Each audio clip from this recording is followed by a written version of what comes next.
Thank you everyone for coming. We're going to get started. I'm going to just quickly introduce the lovely team here from the Osborne Association's Court Advocacy Services. And they're going to discuss their court advocacy program and their mitigation. I'm going to let each of them introduce themselves. Yes, thank you, Darcy. I spared Darcy from saying all of our names. So my name is Siobhan Hunziker. Nice to meet you all.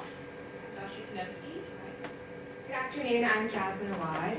Yes, and thank you all so much for being here. We're so excited to spend the next hour with you. We would love to know a little bit about what position you guys might hold and what kind of careers you guys are coming from. So do we have any like probation or parole in the room? Awesome. Any service providers, community outreach? Awesome. And any like law enforcement officer, anybody? Did I miss anyone? Okay, so glad to have you here. So our presentation is What's Your Story? Mitigation in the Criminal Legal System. Alrighty, so we're, as Darcy mentioned, we're from Osborne Association, and we're based right now, the three of us are based in the Brooklyn office. So I'm going to tell you just a little bit about Osborne.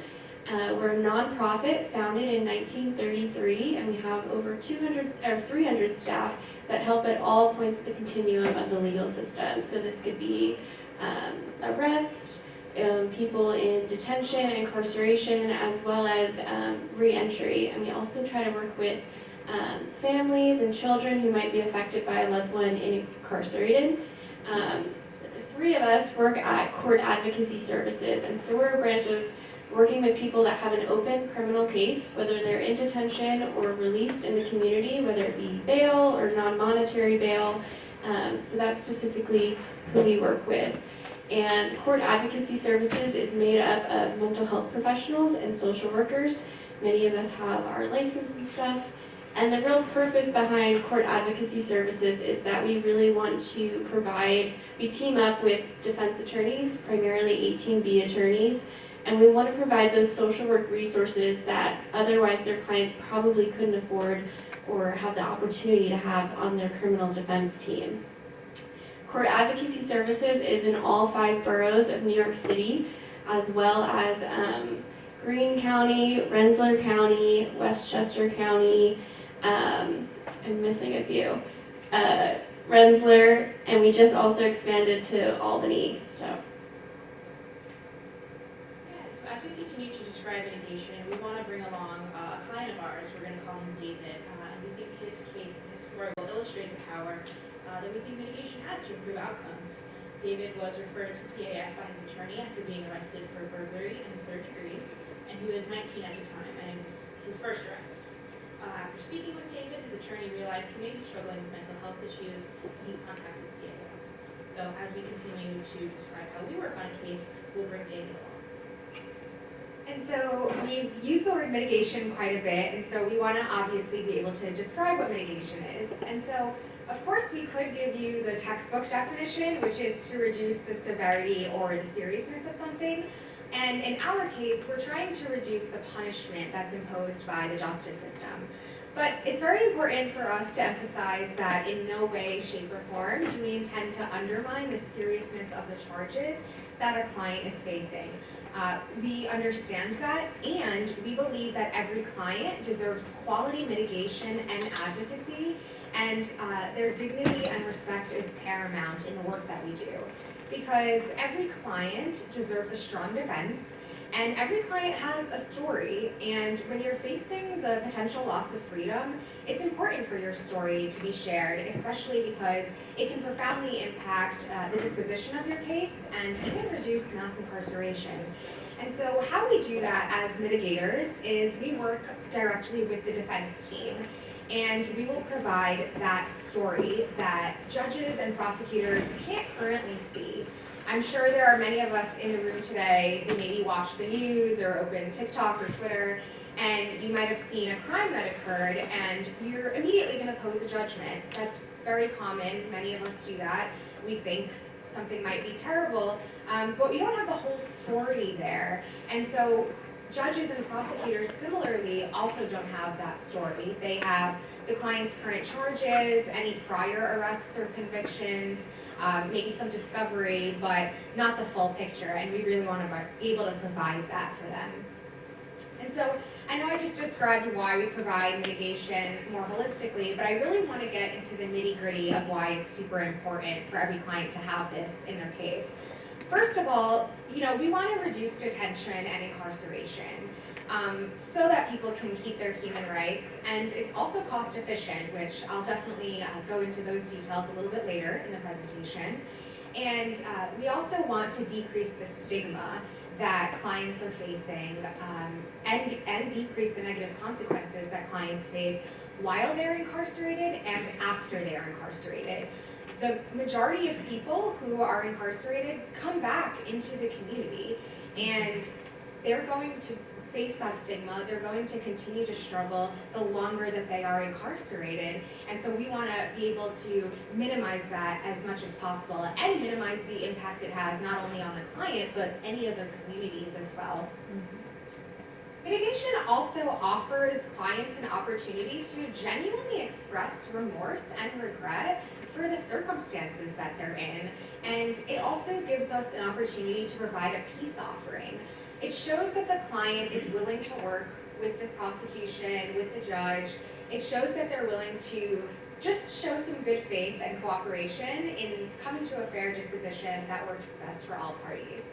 And how we're able to do that is we would document the client's life history. And so we provide information on the client's background, including education, employment, and so much more that we'll also dive into a little bit deeper. And in doing so, by documenting that client's background, we also dispel any non-existent patterns or false misconceptions that we might have. So as I mentioned earlier, you might see a client's rap sheet and you might see this client's getting arrested every single year for the same thing.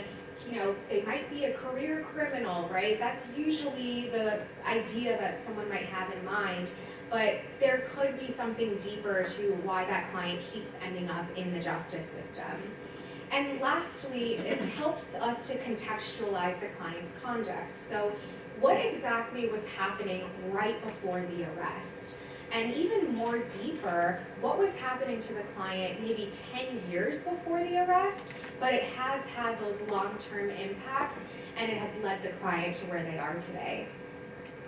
So returning to our case study of David, after his attorney made the referral, he was assigned a mitigation specialist who, after described, got started on sort of meeting these points. They interviewed him, his family, pulled records. Also, we could begin to learn about his life history and start contextualizing the arrest for the prosecutor, the judge, and everyone involved. Awesome. So now that we kind of have a better understanding of what mitigation is and how the process starts, I'm going to talk about how we kind of start to step in with our clinical approach. So as I was speaking to you all today, I said, what's your career path and what's your position you hold? But obviously there's so much more to that.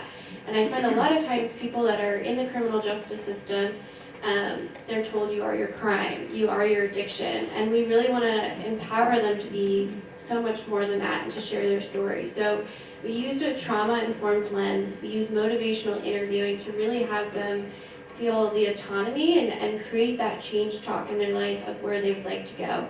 So we conduct interviews with them from this approach, and we conduct several interviews for two purposes. First, we want to figure out what do they need, what are their goals, what are their basic needs right now that would really help them in their situation. And so with that, we'll create an individualized service plan that really targets specific strategies we could do to create these, achieve these goals, right? Whether it be treatment for mental health or substance use, employment needs, housing. And then once we kind of have a better idea of what needs are met, we'll continue to interview them to really understand their story. As I was saying, is there any unaddressed trauma that might be a correlation with their involvement in the criminal justice system? Is there any patterns in their life? If we look at their criminal record and there's patterns of a certain crime being committed over and over again, what's the story behind that and how can we help them? So all of these interviews are used in that lens. And then we'll also meet with the family and we'll kind of get their point of view from things, right? We're part of a bigger community, and having that larger story is so helpful. And also, we want to bridge the gap sometimes between defense counsel and families. The court system is so confusing and overwhelming, and if we can kind of help walk them through that, that brings a lot of trust and assurance along the way. All right, so once we do that interview, then we'll start to craft a mitigation report. And this report can vary in length. There's several different kinds of reports, but they're all submitted to the court for defense counsel, for the prosecutors, and the judge to read, to really bring that story to light. So there's two parts we really want to include in every report. It's the biopsychosocial assessment, as well as an evaluation and recommendation. So the first part, the biopsychosocial assessment, is really bringing that wide lens of a human and really bringing much more of the background information. So we're looking at it from a biological standpoint, a social standpoint, and psychological standpoint as well. So this can include family and cultural background. Did you grow up with a single mother? Were you in the foster care system? All of these are really important factors that need to be considered. We also look at education and employment history. Do you have a high school diploma? Should we work on getting a GED for further job training? This is also super important. Trauma history. Do you have an exposure to violence, domestic violence in the home? What kind of community did you grow up in? Socioeconomic status. This is all can correlate with your involvement with the criminal justice system. We of course look into substance use and mental health treatment and making sure that we can really understand some of that underlying coping mechanisms and survival that people have been using, as well as physical abilities and medical history. We try to pull as many medical records as we can and see if there's also anything more there that should be presented to the court, as well as social roles and identities. Are they apparent? And if they're incarcerated right now, is there a whole family that's missing out on financial assistance and just emotional support? If the court understands this, and if we all also understand this, it really brings a lot more compassion and empathy to the courtroom, as well as patterns, right? Is there a pattern of some of these things? So now we'll hear about David's, a little bit about his biopsychosocial assessment. So after we interviewed David and his family and pulled some records, we learned that David is one of 11 children being raised by a single mother. His mother does her best, but she couldn't provide him with the individualized attention that he needed. He suffered from asthma, but they didn't have the time or the financial ability to continually go to the doctor, refill his inhaler prescription. He struggled in school, and while he was placed in special education, it wasn't enough for him to succeed academically. He found it difficult to connect with his peers and was bullied, and so he unfortunately did struggle with depression and suicidality. While he was hospitalized a few times, he didn't receive any ongoing care. While he was able to graduate high school, he didn't feel prepared to enter the workforce. He attempted to find a job, but he didn't have an ID. He tried to get an ID on his own, and he was really confused by the process. And so hearing all of this, his mitigation specialist felt that this information, warranted further exploration. And one of our next steps was to order a forensic psychological evaluation. Yeah, so as you can see, that's so much more than a criminal record would ever show, right? There were some strengths in there of David's, his education attainment, and so many other struggles that he's overcome. And I think that's so important that every individual have that brought to light in the courtroom. So once all of that's laid out in a report, we move into our next step of the report, which is an evaluation and recommendation.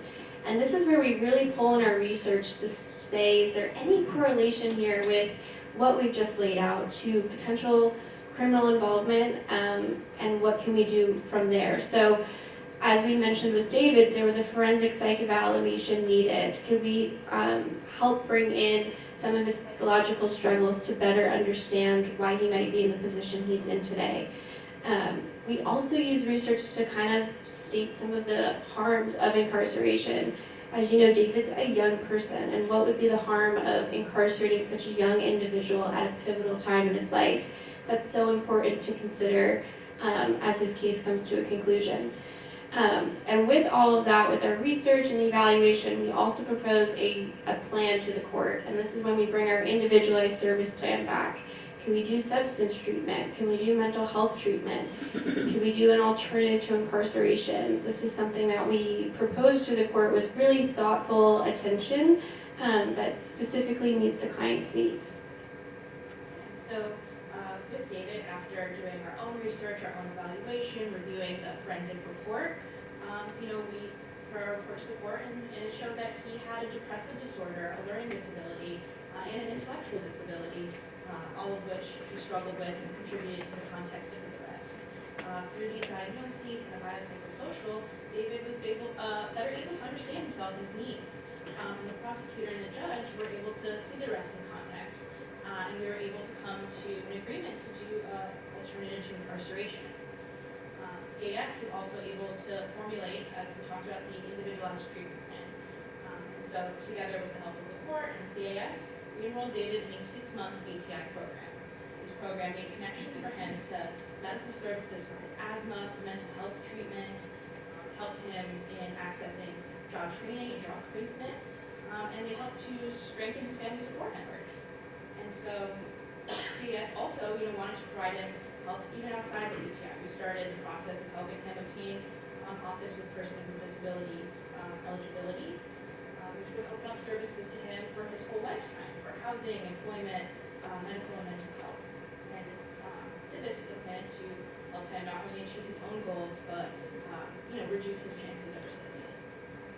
And it's really incredible to see how much David was able to get done and succeed in his life in just 6 months of being in an alternative to incarceration program.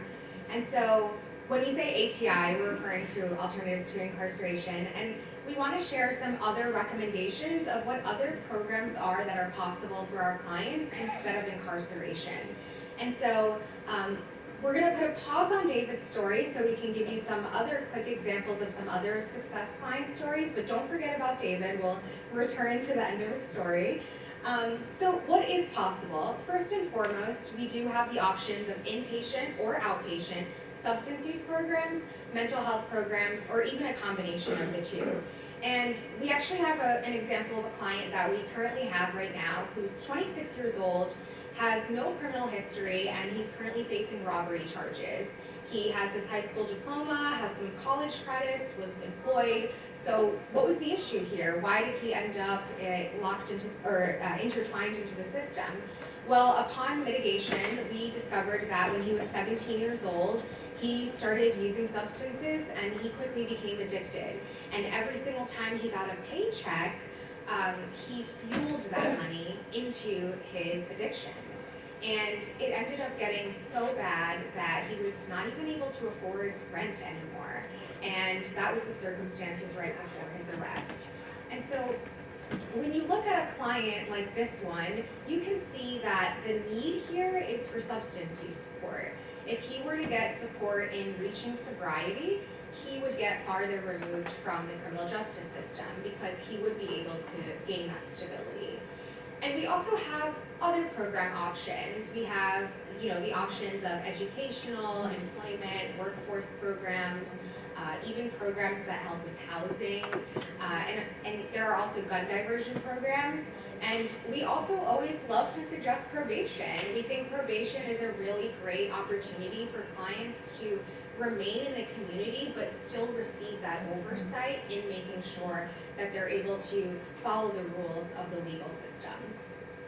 And now, of course, we're not unrealistic. We know that not every single case is going to get us an alternative to incarceration program.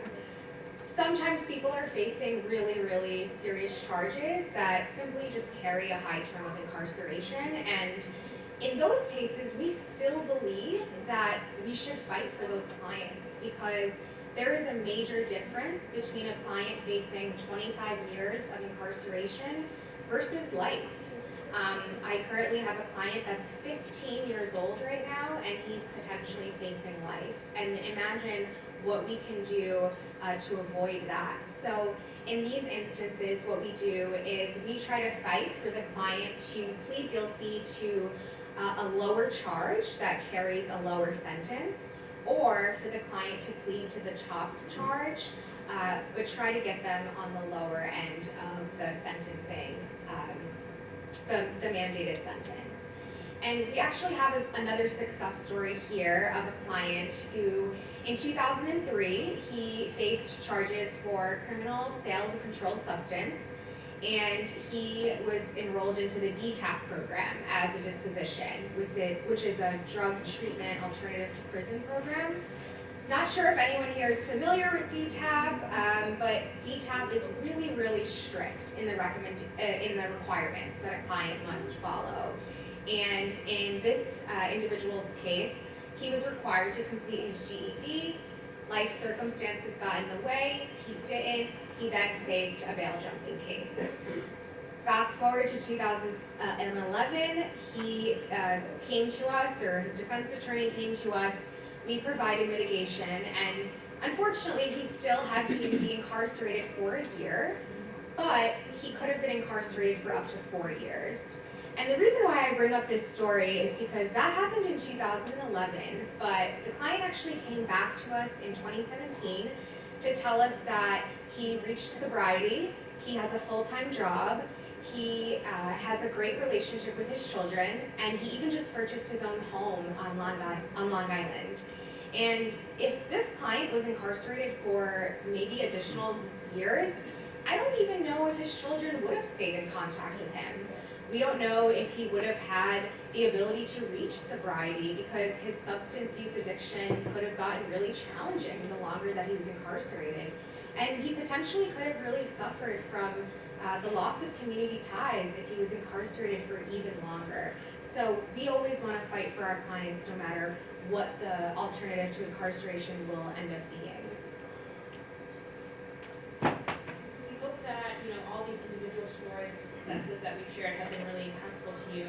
But we also want to take you through some of the empirical research that we use to show how important it is to just bring this information up during the course of someone's case, but also why we believe, pushing ATIs whenever it's a possibility is ultimately safer and more productive for the individual, their family, and their community. The first sector we want to talk about is education and employment. We all know how important that can be to someone's overall success. However, compared to the general public, people in standard criminal justice system, they're actually nearly twice as likely to have no high school credential at all. More than half only hold a high school diploma or GED, and also 8 times less likely to complete college. This unfortunately denies people important credentials, opportunities for social development, networking, and career guidance. And this effect can be magnified for those that are already facing disadvantages based on their race and socioeconomic status. So we believe that providing an individual with the opportunity and support to pursue traditional educational opportunities in the community can make a really big difference in their ability to successfully establish a meaningful career that provides them with an adequate income and protects them from getting involved in the criminal justice system again. On the other hand, it's been shown that a lack of educational credentials does lead to less employment opportunities, making it really difficult for formerly incarcerated individuals to compete in a job market. And as well, a felony history is associated with a lot more barriers as well. However, research has been found that, promoting employment and helping people access stable and higher level occupations reduces recidivism. And therefore, we believe prioritizing education and employment assistance and ATIs that can help with that can make a huge difference in the people that we work with lives and does overall reduce the recidivism. If you look at David specifically, he was 19 at the time that he was arrested, and that's a critical time for someone when they've just gone out of high school, they're trying to either continue their education, start a career, start gaining experience, and if he was incarcerated, he may have completely missed out on that opportunity, and it might have been even more difficult for him to get back on his feet and find a job after being incarcerated. Instead, we connected him with an ATI that got him his ID so that he could start applying to jobs, start exploring his career, and that's going to help him, in the long run, have a stable, independent life that he wants and keep him away from the criminal justice system. Another area that I think we all know is very closely related to criminal justice involvement is mental health. Counties that have more reports of mental health related issues and fewer community treatment resources for them actually do have higher jail populations per capita. And so increasing the accessibility of these community treatment opportunities for people does reduce incarceration and recidivist rates. It's also been found that the mental health care resources that are provided in jails and prisons are often very difficult for people to access and overall ineffective. Whereas community-based resources have been found to produce better health outcomes and are overall less expensive than jails, prisons, and psychiatric hospitals. Again, if we return to David, with his intellectual disability, it would have been basically impossible for him to find a provider within prison who, would have been able to provide him with the very unique needs that he has. Additionally, the conditions that he might face while incarcerated could have worsened his depression and other mental health issues he was dealing with, and he could have re-entered in a worse state. On the other hand, he was connected to community resources that were able to provide him with that, unique support that he needed in a familiar and therapeutic environment with the support of his family, which will overall increase give him a better outcome in the long run.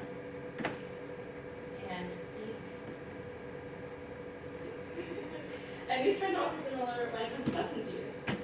Research has consistently found that individuals who are ensnared in the criminal justice system due to their substance use are able to avoid further drug-related criminal behavior if they're given effective community-based treatment. These treatments have been shown to be far more effective at reducing drug use, promoting better health outcomes, and increasing community safety. On the other hand, it's been found that incarcerated individuals with a serious substance use issue can increase their likelihood of recidivism. All right, and so also when we're considering these court cases and just public safety at large, we also need to consider age, right? The vulnerable populations of both youth and the elder population. So when we're talking about youth, we all know teenagers, right? And their brains are not matured until mid to late 20s. And so that's so important to consider in any sort of sentencing or incarceration. But it has been shown that youth that are incarcerated, it contributes to poor health, it contributes to poor education and employment attainment, which can really derail an individual for their whole life, right? If you don't have the education, employment. And another point on that I do want to make is incarceration has been shown to really stunt long-term goal setting, right? You're really in a state of hypervigilance, survival day by day, and just your goal is just get me out of here, right? And so you're not even able to think long-term, which is so critical for particularly everybody, but particularly the young population to be able to be thinking about job and career and education. So that's heavily impacted by incarceration. But it's also an exposure to abuse and violence and can further contribute to a vicious cycle.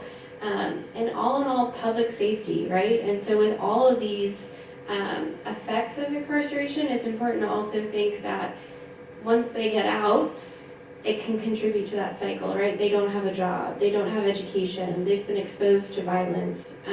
So that's a really critical piece. And as I was saying with the brain maturation, incarceration considerably stunts that growth, right? And really can hinder that. So these are really long-term impacts, and we'll bring it back now to David and how it impacted him. So as we've mentioned a few times, David was 19 at the time of his arrest. So having the ability for us to intervene at this critical age, right in his first arrest, allowed us to really get to the root of his, the reasons that brought him to the criminal justice system.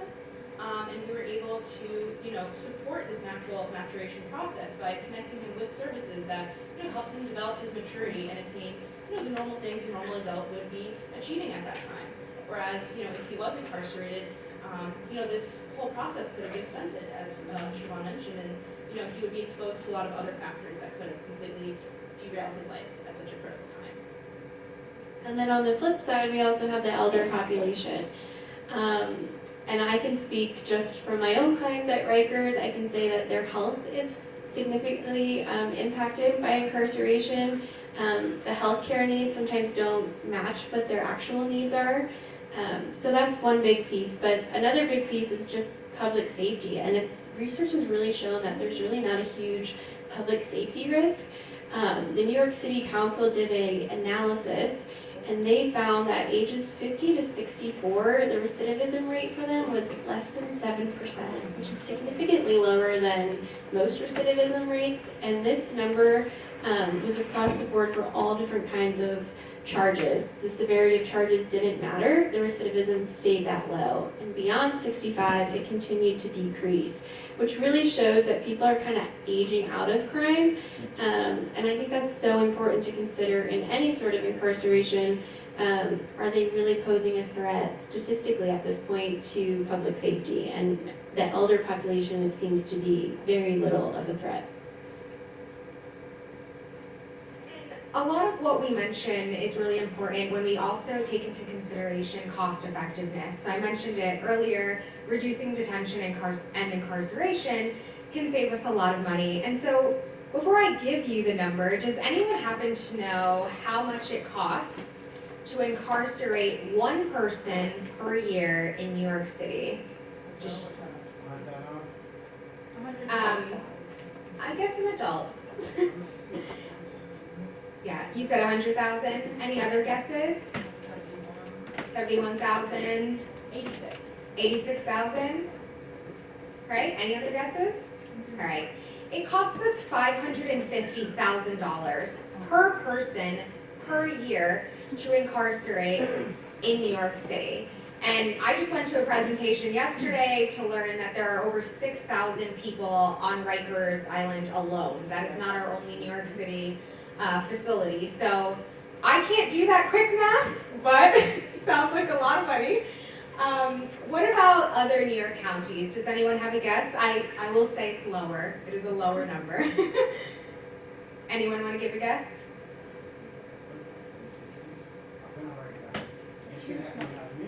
I know.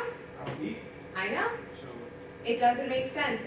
You would think that a number this high would mean you're getting services, you're getting quality food. Absolutely, absolutely. It's crazy to think, how are we spending that money? You would think people who are living on Rikers Island are getting everything they need, but they're not. So that even is confusing. What is the money being spent on? Where is the money going? So it's a really alarming number. It really is. And in other New York counties, it's lower but still alarming. It's $115,000 per person per year.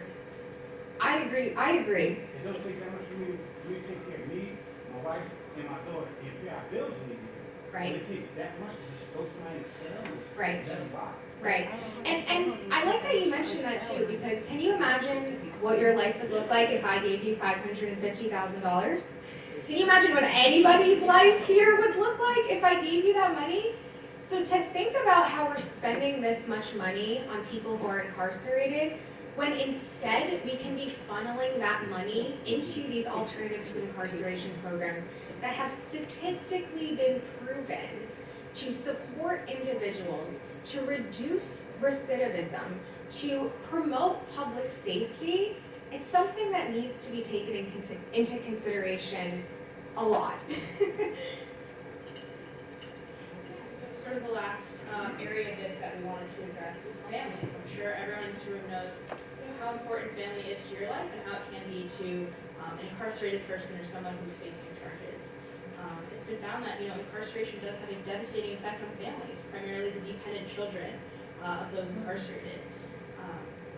It's been found that in some cases, parental incarceration can lead to a cycle of intergenerational criminal behavior.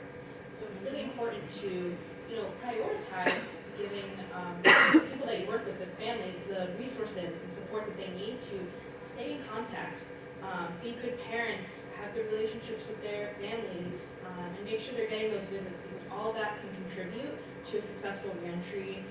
You break these cycles and just create stronger people, stronger families, and stronger communities.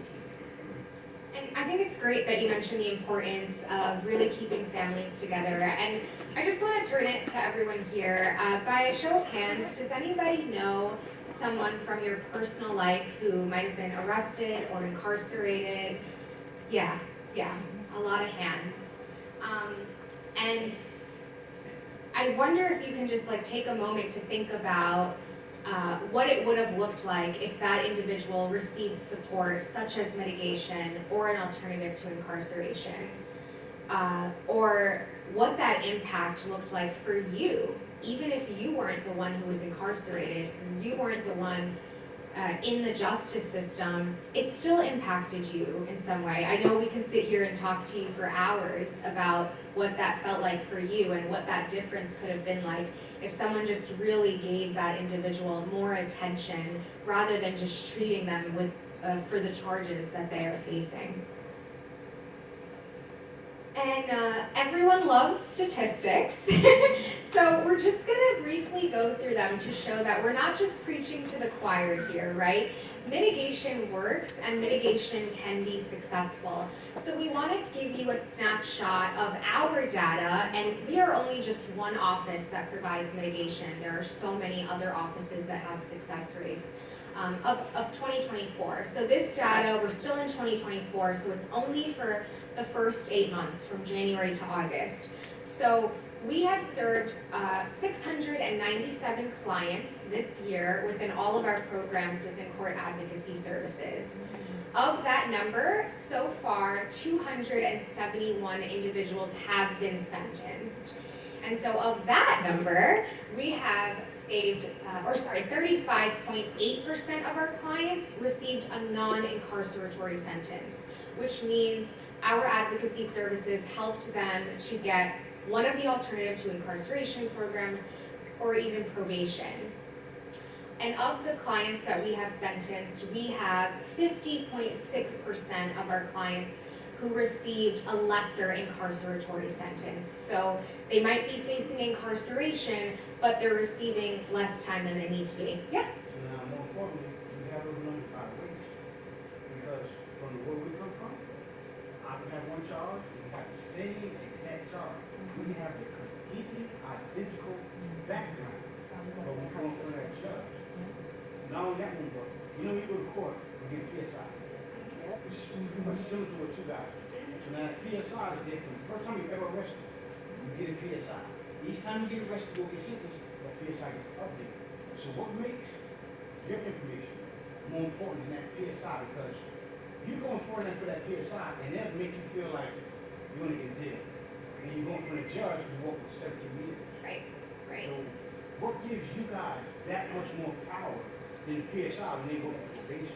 Thank you so much for that question. I think that's an incredible question because a lot of our clients do sometimes realize, oh, I've dealt with this mitigation, but also the PSI. And so one of the biggest ways I can answer that question is our expertise. We are trauma informed. We have the clinical skills to have these interviews with our clients. And when we go in, we're not just asking questions like, so are you a foster child? So did you experience domestic violence? All right, next question. No, we develop this rapport. We develop this relationship with our clients. And we work with them from the very beginning of the referral until they are sentenced. We don't just say, okay, I did my report, next. No, we provide the clients that continued support. I don't have a single client that I don't talk to at least once a week. I check up on them. And it allows the client to really feel like they can trust us because they know that we're here to really defend them. We're really here to be on their side and try to provide them the best solution. And a lot of the times our clients will even tell us, you're the first person who's ever believed me. Or you're the first person who's ever even just listened to me, right? And having that opportunity where they can see that we are here because we truly care, it gives them the opportunity to be really honest in exploring what that trauma is that they might have experienced. And I do want to touch upon the race comment that you mentioned because I think that's really important. I think it is very crucial to understand that in this system we experience, we can have two clients facing the same charges, but the outcomes look very different. And the majority of the clients that Court Advocacy Services serves are Black clients. So a lot of these statistics do go to that. I don't have the exact statistics, but I will say that we mostly work with Black and Brown clients. And I appreciate you saying that because it's a crucial reminder that there are so many factors of our system that can really alter the outcome of the case. It could be because of the judge you have. It could be because of the borough that you're in or the city that you're in. Some cities really work harder to prosecute than others, right? It just all depends. I don't know if either of you wanted to add to that, but.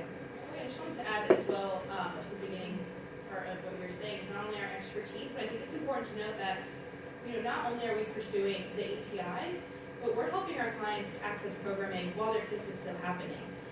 We're not here to just like, okay, this is mandated, so we're gonna make sure you get that. If a client comes to us and says, I'm really struggling to find housing right now, that has nothing to do with their case, but we're gonna help them with it anyways.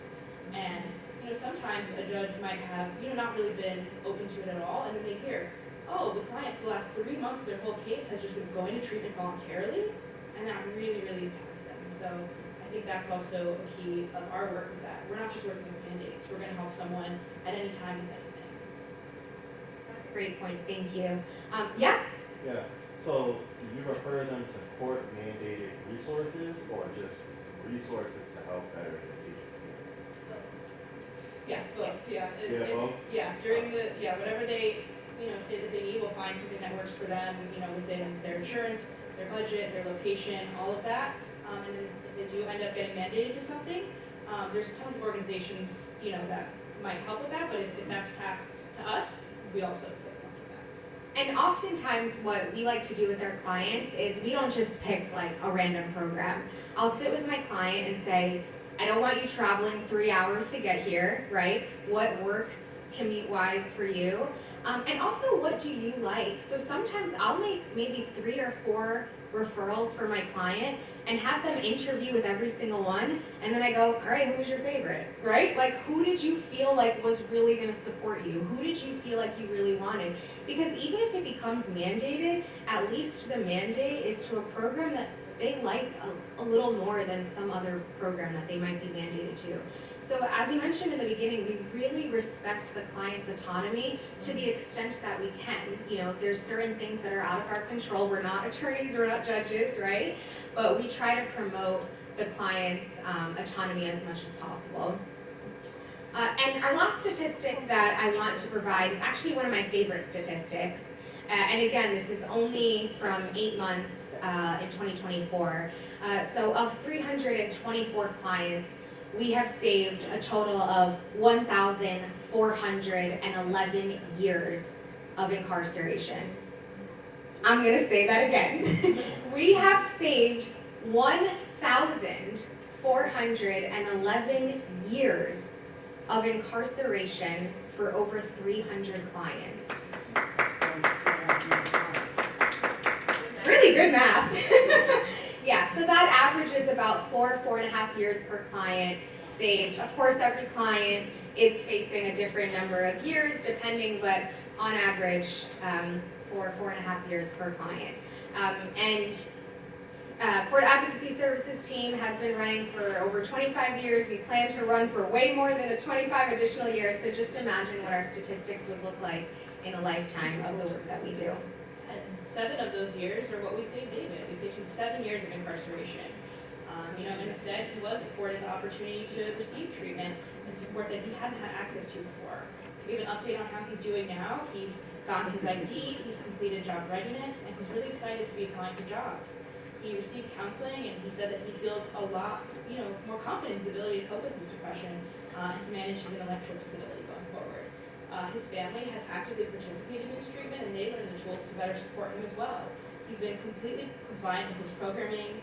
He's attended all of his court dates, and he's had no further arrests. And so he's really on the way to achieving his goals and building the life he's dreamed of, which, may not have happened if he didn't have the intervention of a mitigation specialist.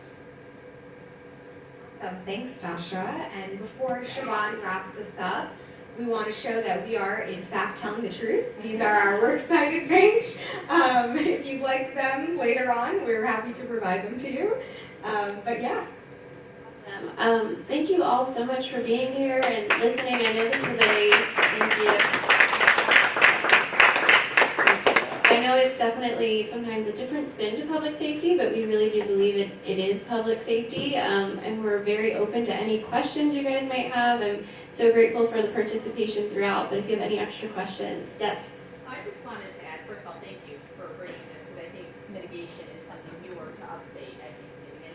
but we were talking a little bit about equity, race, and whatnot too, and we work with 18B councils and what, and for people that don't know that, those, you know, or for people that are appointed, like a public defender type of thing. And so these services, if you are wealthy, you would have the access to services through a private attorney. That is something you pay for. The services you're providing are for people that are not, that don't have that ability. So it's providing a more level playing field, I think, and that is just a big piece that I really wanted to point out that you all do, is that you help to bring that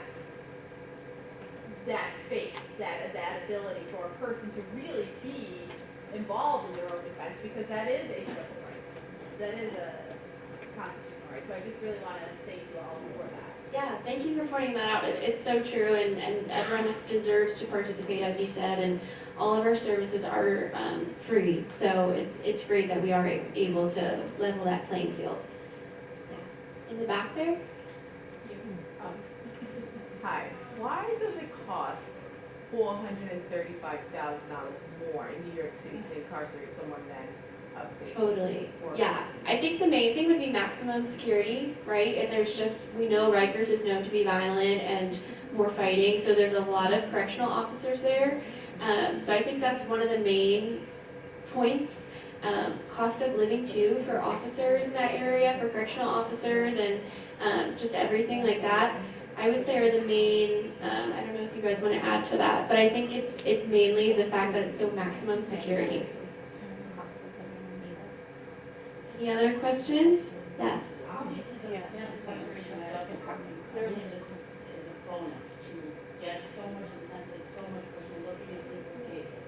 So your success, and well-deserved, I'm sure, comes in minimizing that incarceration in your numbers. But where are you tied in with follow-up and follow-through? Because it's not successful, and again, I'm not minimizing by any means. We need to look at personal cases. But it's only successful if it continues to actually have a positive outcome. Unfortunately, we're not getting them before they're enmeshed in the criminal justice.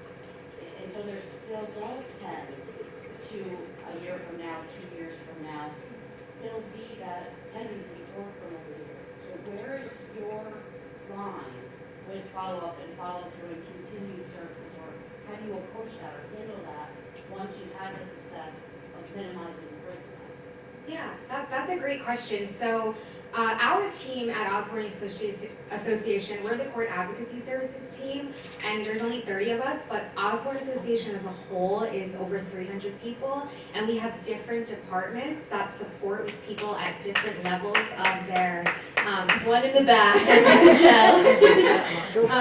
at different levels of where they are, and so we do have reentry services teams that support clients once they're released from incarceration, and that provides that continued check-in support into what service. Okay, like you might have just been released from incarceration. What services do you need post-incarceration? How can we support you with that? Making sure that clients really get back on their feet, and a lot of our clients actually do come back to us if they are in need of additional support, because they remember, like, oh, there was that one girl who was really helpful to me. Right, like I know her, I remember her contact, and we have a lot of people on our team who have worked here for 20 years who are still very much in contact with those clients.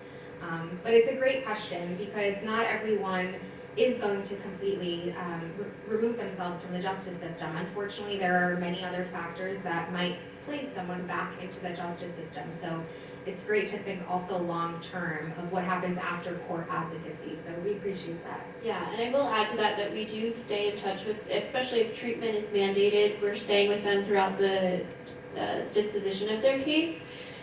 So that's one way we kind of keep in contact, but you're right, it is hard to, it doesn't completely erase the problem. I think one of the biggest things we face is addiction, and that too is a beast in and of itself, right? Like sometimes success isn't possible just then yet. So it's not always rainbows, right? But I will say too, what I would like to say is like working with families or reducing the amount of time in incarceration, I do think that's contributing to wholer families and stuff like that. And I'd like to believe that that's still lessening the impact right now. But yeah, I hope that answered your question. Yes. Yes, so I heard a lot about, obviously pre-trial work, the ATI portion of it. You said you still stick with the client post-release as well. So like, even if they get sentenced, do they still, can they still come back to your services? Or would they go back to another service outside of your department? It would most likely be outside of our department, but we still have access to our clients to provide them with that referral or with that guidance. To be honest, yeah, after sentencing, we'll stay in contact usually for maybe 30 days after sentencing, depending if the client's in the community, if the client's incarcerated. Ultimately, in complete honesty, we don't have the capacity to stay in touch with every single client as a nonprofit organization who's working with additional clients. I mean, we always have a lot of referrals, and we want to provide that individualized support for every single client. But we also don't just leave them, to dust. We make sure we direct them and route them to the services that they need, and we'll never turn someone away who's coming to us for support or question. Yes, because the second portion of that question is directly related to like mental health services, right? I run a peer-led mentoring for formerly incarcerated individuals. So I wanted to know what in regards to like long-term engagement with like seeing the success from ATI, let's just say they either get released and they're fine, no charges, to the progression through the additional services like drug treatment, job development, housing, and mental health services. Is there a way to track that performance as well? Or is that just, because I've mainly heard like substance, job, out. Is there any referrals from mental health services? Definitely, yeah. Mental health is a huge component, and we're always, and I'm glad you're bringing up the point of longevity of contact, because there's always a warm handoff. We have so many good relationships with other mental health programs and substance use programs, and we always want to make sure no one feels like they're just being brought to the next program, right? Being over-programmed is also an issue. So we definitely always do a warm send-off, and I would say that's kind of, I don't know if either of you want to add to that. No, and I mean, that's another thing that, we bring to the table is our knowledge of the areas that we serve. And so, we have great relationships with community partners, and we know which ones, might work for a client. I have, a client who came to me and said, I've done all these treatment programs, they never work for me because I'm gay and people discriminate against me there. And so I knew that, he had a bad experience here, here, here. And I can, one, find a place for him that's actually going to work for him, and he won't face that issue, and two, share that with my colleagues and everyone, so we know, don't refer clients here. On the other hand, people say, this place, great for this specific need, and so we have that information that we can then, share and disperse. Would also love to get your contact info. I think there was a question in the back. I don't know if you still have a question. Oh, yeah, no, I was just wondering, is that the only way to refer clients to via email? Or how do you guys receive referrals? Yeah. Other than- Yeah, so we receive referrals directly from defense attorneys. So if you're not a defense attorney, you can still support the client by just getting the defense attorney's consent. So we do have a specific form, but if you can email that, you can send us an email so we can provide you more details of how to. But it's very simple, it's just a referral form, and then we ask for the clients, like the indictment, just some brief legal information for us to start working with the client. Thanks for your interest. So the district attorney actually said you got to No, defense attorney. Your defense. No. No. And that's actually a crucial part because we want to make sure that the defense attorney knows that we're a part of the defense team. We're not trying to be someone and the defense attorney does their own thing. We work together. And so we want to make sure the defense attorney actually gives us consent to work with their client. And yeah. What do you do when you got a client that you need to work with? You got to know each other. The defense attorney doesn't care. What? The referral has to come from the defense attorney. Right. So, for instance, I had charge. I worked with Alex Green. The lawyer that I had didn't want to talk to him because all he kept saying was, "You're not attorneys. I don't care what you have to say." So So what do you guys do when, as a client, I'm telling you guys, I need you guys? Yeah. But my attorney, you know, some attorneys, we actually don't care. We hound them down. Yeah, we do not take no for it. No, I'm just kidding. But we really do. I mean, so I think all three of us have been in that position. Sometimes a client actually might change their attorney, and if that happens, we need the new attorney's consent, and we will literally send them an email 4 times a week. We'll call them. We'll show up to court because we know they're going to be in that court part, and we're like, hey, can I just get your signature? So yeah, we really do want to make sure that if a client needs our services, that they're getting those services. And our name has become common on Rikers Island, actually, because once clients talk to us, they talk to each other, and they're like, hey, get your attorney to get you into Osborne. So it's great that clients can trust us and feel like that they can get our services. I also want to give a quick shout out to Shannon right here. She's program director for Albany, so I know there's some people more in the area. If you have any questions about referrals and stuff like that, definitely reach out to Shannon if you're from this part of, or any of the upstate New York, and then we're more city-based, so we're all represented though, so happy to kind of provide more information on that. And if you're from an area that we don't cover, please come to us anyways. We'll find mitigation near you. Or maybe you can open a mitigation space near you, because it's well needed and certain areas don't have that coverage. Thank you all so much. I really appreciate everyone's Thank you. participation.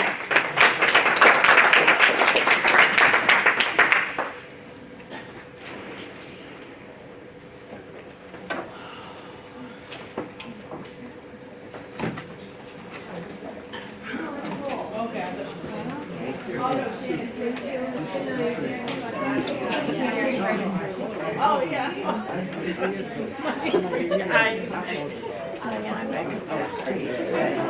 5 o'clock, Cassidy.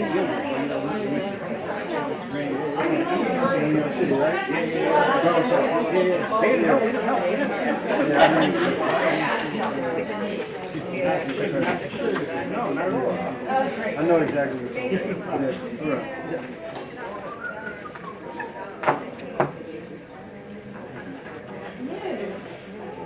Thank you.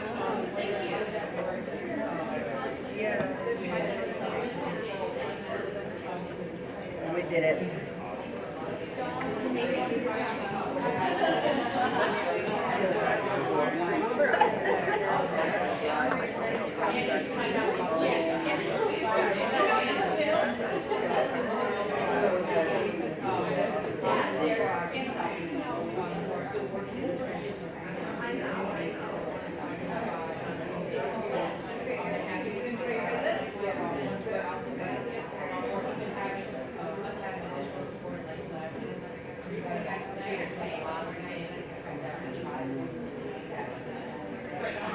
So like having those additional. Yes, yeah,